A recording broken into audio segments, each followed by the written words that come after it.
નમસ્કાર, spark today ન્યૂઝમાં આપનું હાર્દિક સ્વાગત છે. અઠવાડિયાના અંતે એટલે કે રવિવારે સ્પાર્ક ટુડે ન્યૂઝ એક સાયબર અવેરનેસ વિશેષ એપિસોડ વિશેષ કાર્યક્રમ કરે છે. હાલ અત્યારે જેમ જેમ ટેકનોલોજી વધી રહી છે તેમ તેમ તે જ પ્રમાણે સાયબર ઠગ્યાઓ એક્ટિવ થઈ રહ્યા છે. એક યા બીજી રીતે ક્રાઇમ કરી રહ્યા છે. આ ઠગ્યાઓ તમારા પર, તમારા સોશિયલ એકાઉન્ટ પર મેસેજ થ્રુ, પિનકોડ થ્રુ છેતરપિંડી આચરતા હોય છે અને એમાં માહિતી ન હોવાને કારણે ઘણા બધા લોકોનો ભોગ બનતા હોય છે. આજે એક વિશેષ મુદ્દે ચર્ચા કરવી છે. તમને જો કોઈ મેસેજ આવે છે કે તમારું ગેસ બિલ અપડેટ નથી થયું અને તમારી પાસે કોઈક માહિતી માંગે છે તો ચેતી જજો. તે જ રિલેટેડ ઘણા બધા ફ્રોડ થઈ રહ્યા છે, એટલે કે ઠગાઈ આચરવામાં આવી રહી છે. અને તે અંતર્ગત ચર્ચા કરવા માટે અમારી સાથે સ્પાર્ક ટુડે ન્યૂઝમાં સ્ટુડિયો પર મયુર ભૂષાવરકર સર ઉપસ્થિત છે, જેઓ સાયબર એક્સપર્ટ છે.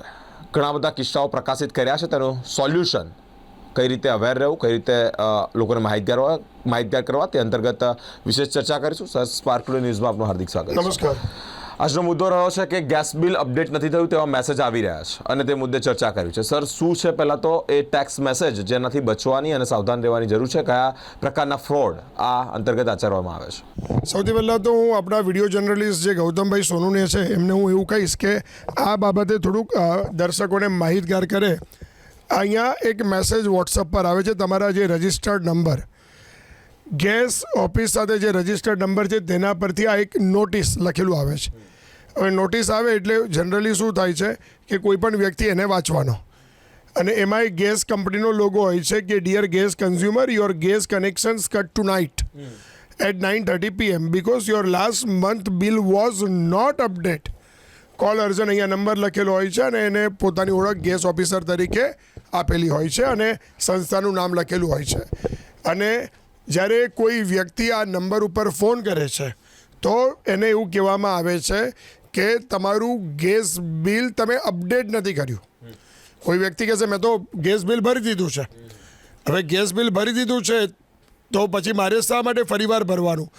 તો સામેથી સાયબર અપરાધી યુઝરને એવું જણાવે છે, કસ્ટમરને એવું જણાવે છે કે ભાઈ તમે બિલ ભર્યું છે, સાચી વાત છે, પણ એ અમારા સિસ્ટમમાં દેખાતું નથી, અમારા સર્વરમાં દેખાતું નથી, એટલે તમારે ફરીવાર 10 રૂપિયા, 20 રૂપિયા, 100 રૂપિયા આવું એક અમાઉન્ટ તમારા ડેબિટ કાર્ડથી કાં તો ક્રેડિટ કાર્ડથી, ફરીવાર રિપીટ કરું છું, 10 રૂપિયા, 20 રૂપિયા, 100 રૂપિયા જેટલી અમાઉન્ટ તમારા ડેબિટ કાર્ડથી અથવા ક્રેડિટ કાર્ડથી તમારે ફરજિયાતપણે અપડેટ કરવી પડશે, પે કરવી પડશે, જે તમારા નેક્સ્ટ બિલ સાયકલમાંથી ડેબિટ થઈ જશે અને તમને એટલા રૂપિયા ભરવાના ઓછા આવશે.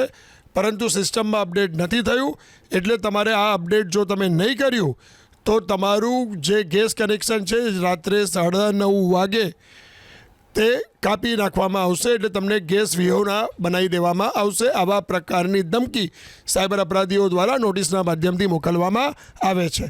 નંબર 2, જ્યારે કોઈ વ્યક્તિ બિરેન એના પર ફોન કરે છે ત્યારે એવું કહેવામાં આવે છે કે આ એપીકે ફાઇલ ઇન્સ્ટોલ કરવાની છે. આપણે અગાઉ પણ આ બાબત સંદર્ભે લોકોને માહિતગાર કરી ચૂક્યા છે કે આ ફ્રોડ જ્યારે પીક પર હતા ને હવે એ અવેરનેસ થઈ, લોકો સુધી માહિતી પહોંચી અને ત્યારબાદ આવા કોઈપણ પ્રકારના કોલ આવતા, મેસેજ આવતા બંધ થયેલા. હવે છેલ્લા મહિનાથી ફરી પાછું આ પ્રકારનું જે ગેસ બિલ અપડેટ થયું નથી તેને માથું ઉચક્યું છે.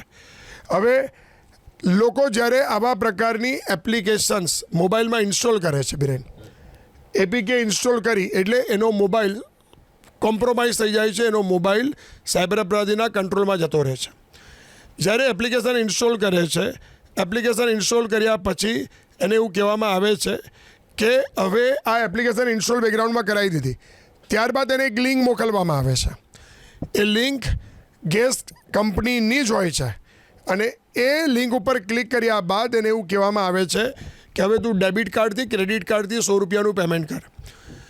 ઇન બિટવીન જ્યારે કોઈ વ્યક્તિ ગભરાઈને આ મેસેજને સાચો ગણીને જ્યારે કોઈ વ્યક્તિ એ પોતાના ડેબિટ ક્રેડિટ કાર્ડથી સાયબર અપરાધી દ્વારા કહેવાયેલ 10 રૂપિયા, 20 રૂપિયા, 100 રૂપિયાનું પેમેન્ટ, ફેક લિંક જે આવેલી હોય છે, બરાબર, આ એપ્લિકેશન ઇન્સ્ટોલ કર્યા પછી જે આ ફેક એપ્લિકેશન ઇન્સ્ટોલ કર્યા પછી જે લિંક સાયબર અપરાધીઓ મોકલેલી હોય છે એ ઓરિજિનલ હોય છે અને એના પરથી સાયબર અપરાધીઓ એ વ્યક્તિ જ્યારે લિંક પર 100 રૂપિયાનું પેમેન્ટ કરતો હોય છે એ 100 રૂપિયાના પેમેન્ટ થકી સાયબર અપરાધી ડેબિટ ક્રેડિટ કાર્ડ નંબર, એના પર લખેલું પૂરું નામ, એની એક્સપાયરી ડેટ અને સાથે બેકગ્રાઉન્ડમાં એટલે કે પાછળ આવેલો CVV નંબર, આટલી બાબત અને OTP મેસેજ આવ્યો તે એ સાયબર અપરાધી મેળવી લે છે.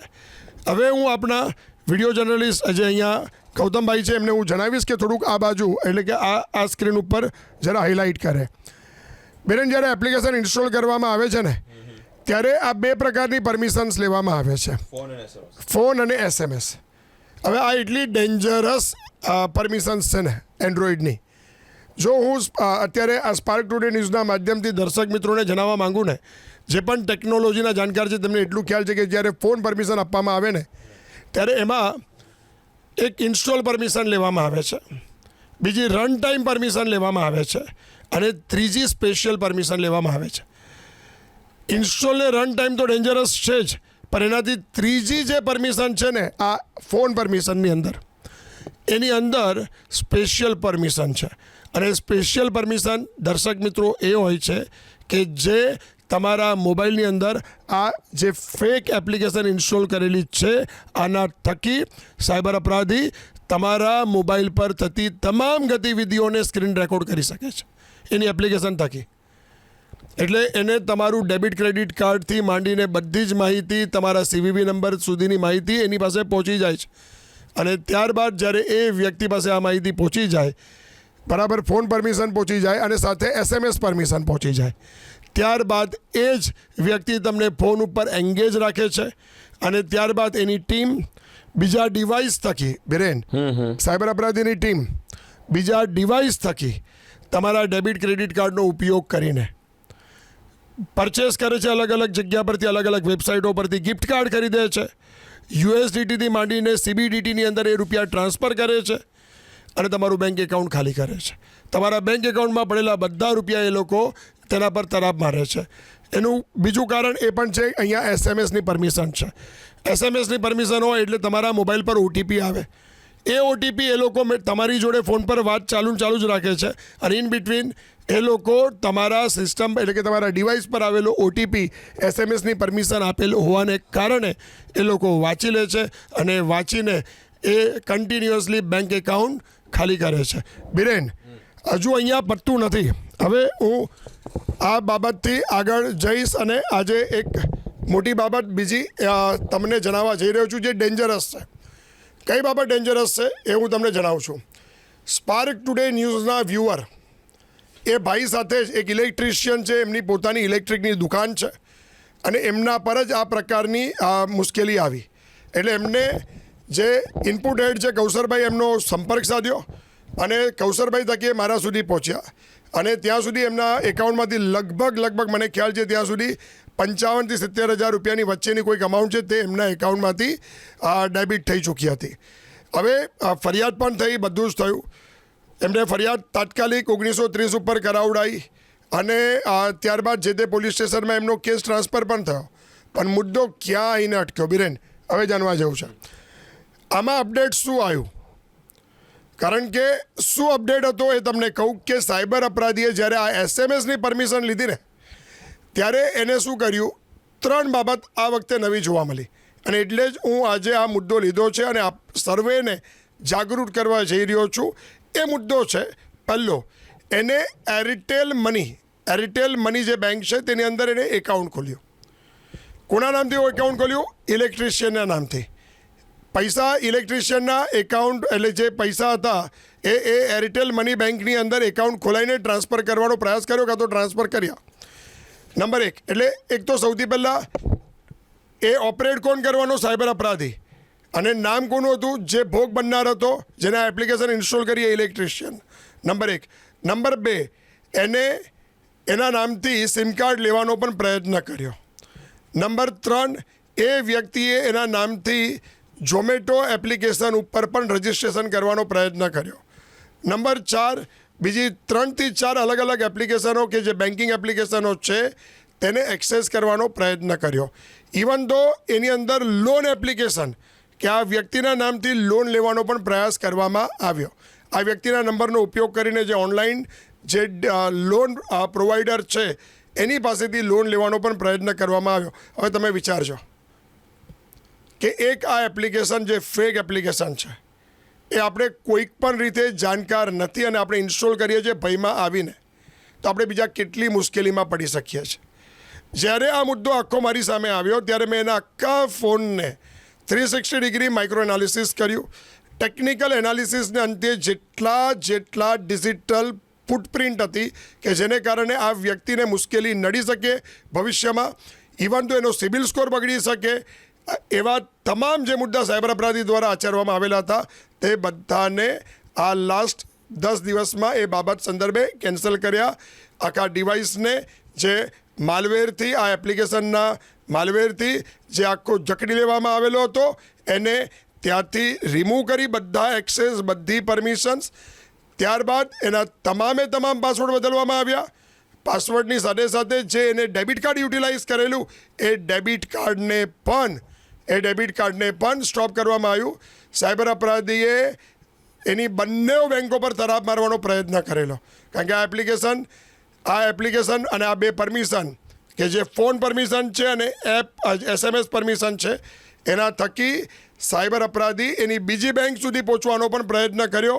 અને જ્યારે તાત્કાલિક અમે લોકોએ એ બાબતને, એટલે એ બેંકમાં ડેબિટ જે ફ્રીઝ છે એ કરાવડાયું, તો એના બીજા બેંકમાંથી રૂપિયા બચ્યા. એટલે વિજિલન્ટ રહેવું અત્યંત જરૂરી છે. અને આવી એપ્લિકેશનો જ્યારે તમે ઇન્સ્ટોલ કરો છો બરાબર, ત્યારે આપને આપણા ફોનને, આપણા બેંક એકાઉન્ટને, આપણા ડેટાને, આપણી ગેલેરીને અને આપણી તમામ જે બાકીની ઓનલાઈન એક્ટિવિટી છે તેને સાયબર અપરાધીના હાથમાં સોંપી દઈએ છે. એટલે દર્શક મિત્રો, આવી કોઈ પણ એપ્લિકેશન ઇન્સ્ટોલ કરવાની જરૂર નથી.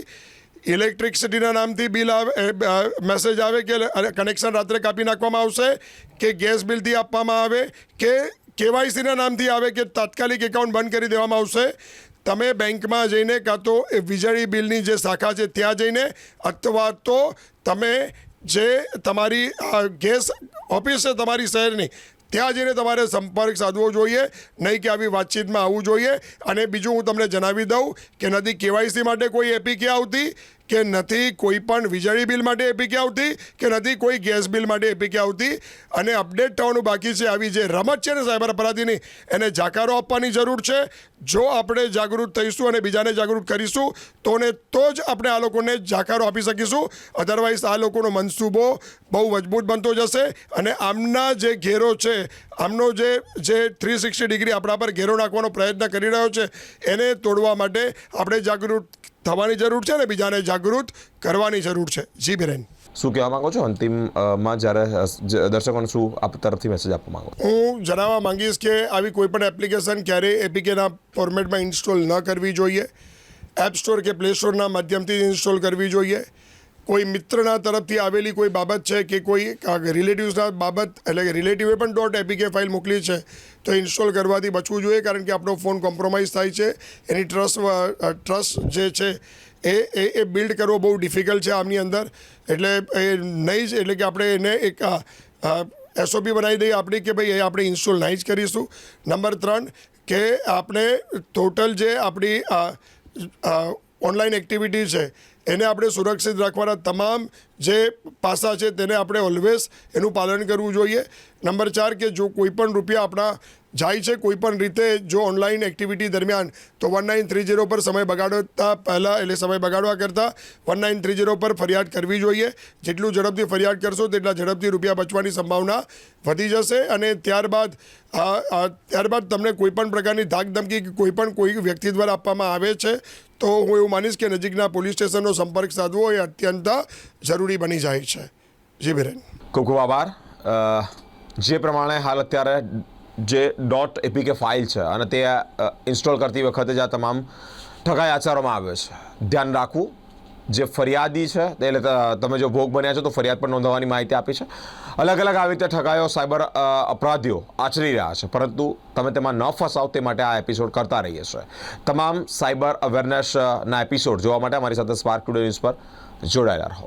કેમેરામેન ગૌતમ સાથે હું બિરેન, સ્પાર્ક ટુડે ન્યૂઝ.